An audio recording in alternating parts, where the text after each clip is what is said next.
What up, YouTube? It's me again, Wall Street. And today I want to talk about who the best player in the NBA is that plays less than 20 minutes per game. And I have a list here of people that are players that I've compiled that all logged 20 minutes per game or less in the 2023-2024 NBA season. And I don't think all of them I need to discuss, but there's a handful of them that I want to discuss as part of answering this question of who the best player in the league is that played under 20 minutes a game this past season.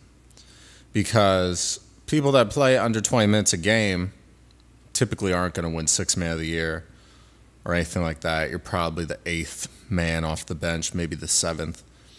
And they're just as important as many other players on the team. They just come off the bench. So I think there's a lot of conversation around like how deep should your rotation be, this, that, whatever, yada, yada, yada. But like at the end of the day, every team needs good bench players. And that doesn't just mean a good six man. That means having a solid rotation down to like, I would say at least 9 people, maybe a 10-man rotation. But a lot of teams are not running 12 guys in a game. You're only running 12 guys if there's injuries and things like that. So let's get started. So the first one on the list is Miles McBride, a.k.a. Deuce McBride, a.k.a. that guy that's putting together for the New York Knicks. I love Deuce McBride. I think he's a great player. Bronny James said that a player that he's, trying to emulate is Deuce McBride, along with other players like Davon Mitchell, who's also on this list. And I like Deuce McBride a lot because he locks in on defense. He picks up full court. He makes it hard on opposing players. And he also isn't afraid to take shots. Like he's not worried that Tibbs is going to bench him or, do something else because he's not making shots one game. Like he's playing in the rhythm of the offense and he's doing everything he needs to do on defense. So I think Deuce McBride honestly might be, probably in the top 3 for this conversation. But right behind him is T.J. McConnell for the Indiana Pacers. T.J. McConnell was very, very big for the Pacers, especially in their playoff run.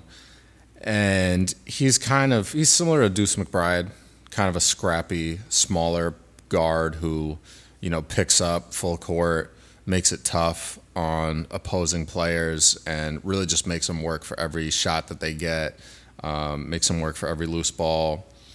And that's really what you need off of the bench, right? So as far as like who's more skilled, I don't know.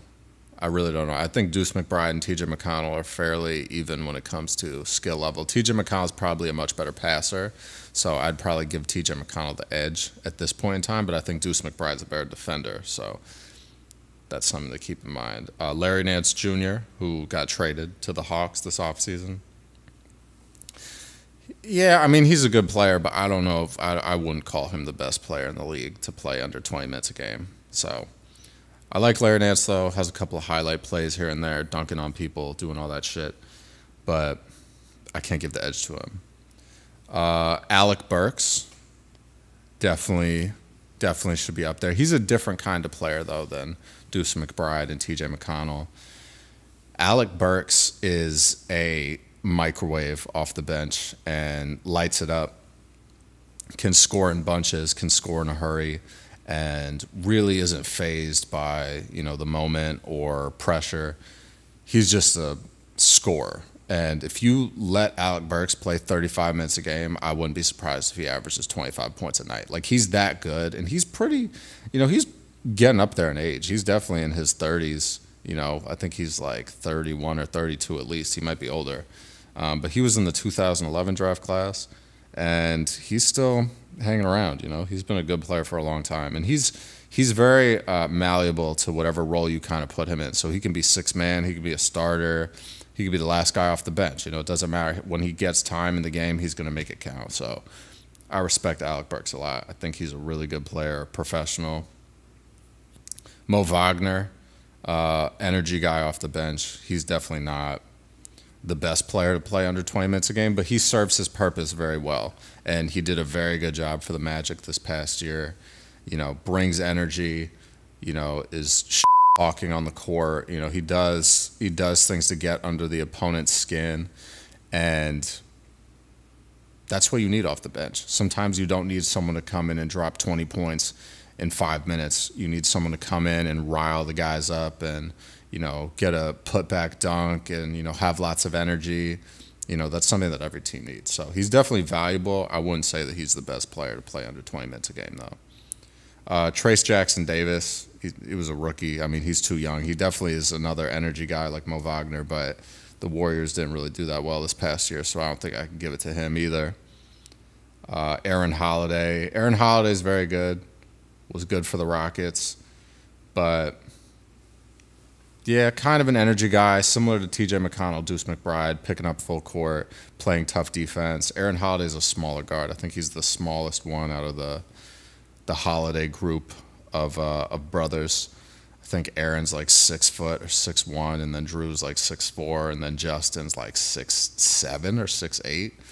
So they're all kind of far apart in height, which is pretty crazy. I feel like you don't really see that often. Like all the other siblings in the NBA are pretty close in height, but hey, he fills his role and he does what he needs to do. So Kavon Looney is a good player.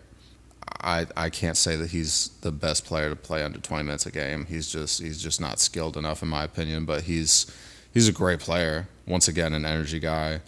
But he always just looks tired when he's on the court. Like I feel like every time I watch Kavon Looney, he's like kind of like, jogging very lightly to get back up the court.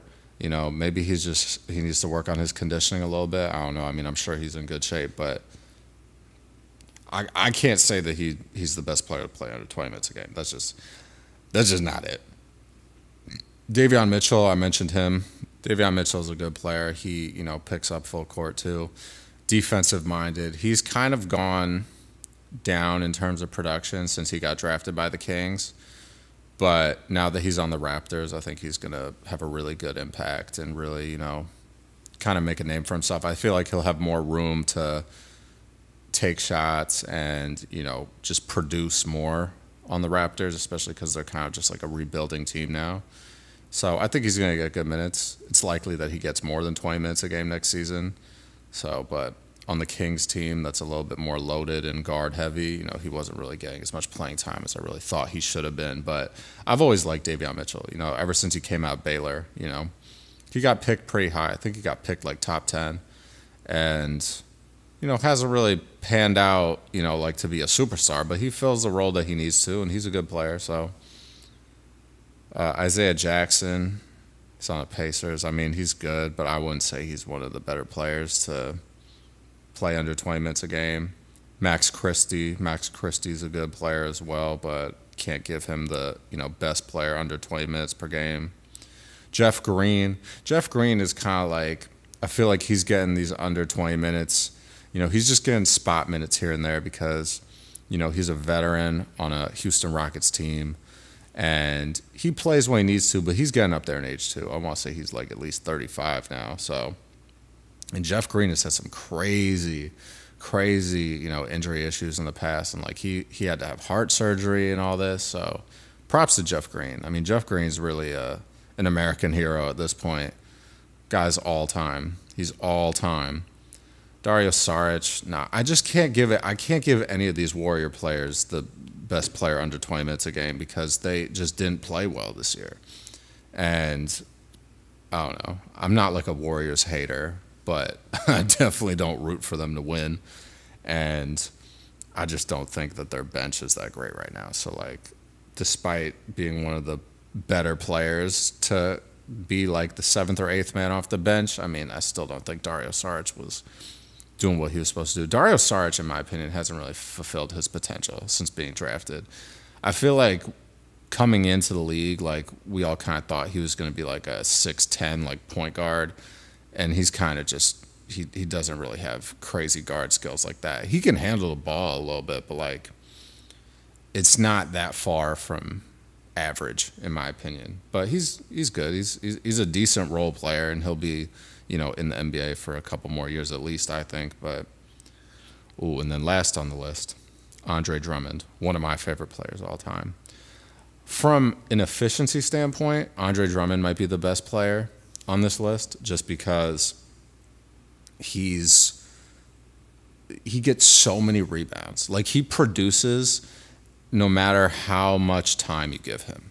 And it doesn't matter if you give him 10 minutes a game, he's probably going to come away with like 4 points and 4 rebounds, which for 10 minutes a game is like insane. That would average out in like a per 36. That's like above like 13 or 14 points and rebounds a game. So, you know, he's a great player as well. But I honestly think the best player on this list might have been the ones I start with. I think Miles McBride and TJ McConnell and Alec Burks. I think those are like the top 3. And I would tie Andre Drummond with Alec Burks because the two of them are both highly efficient based on their role when they come off the bench. Like, Andre Drummond comes in there and he cleans up the messes on the glass, putbacks, rebounds, all that shit. And Alec Burks is kind of doing the same thing. He's all about business when he checks in the game, but he's not a rebounder, obviously. He's a scorer, so he's going to come in, get a couple buckets, get your team going in that regard. And that's kind of what he does. So I would tie those two at, you know, tied for the 3rd position because they're both very good at what they do, but they're very much so fulfilling a very specific niche. And then I would say Miles McBride, you know, is probably 2nd just because the Pacers kind of outdid the Knicks this year.